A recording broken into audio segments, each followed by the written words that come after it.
Hi, my name is Kiana Hoskins, and I have the compound modafinil.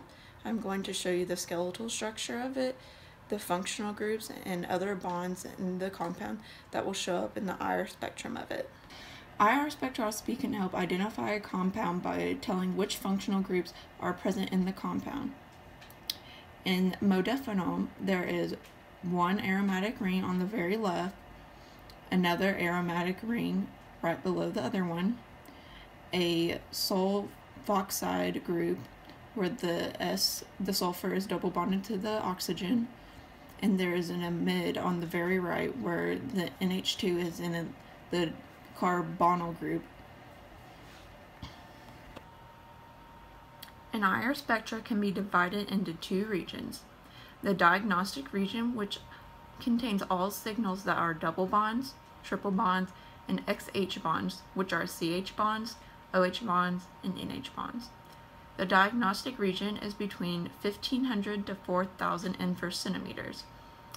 Double bonds are between 1600 to 1850 inverse centimeters. Triple bonds are between 2100 to 2300 inverse centimeters. And the XH bonds are between 2700 to 4000 inverse centimeters. The second region is the fingerprint region, which contains signals resulting from the vibrational excitation of most single bonds. The fingerprint region is between 400 to 1500 inverse centimeters. All the bonds I'm going to list off are going to have a stretching vibration. The reason that a bond can stretch is because it temporarily absorbs the infrared light.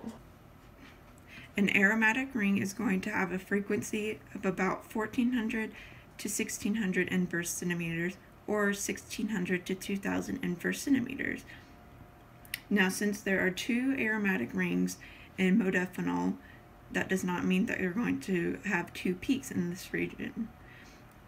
Since both aromatic rings are in the same environment, it is going to give off one peak in that region. The sulfoxide group is going to have a frequency of about 1030 to 1070 inverse centimeters.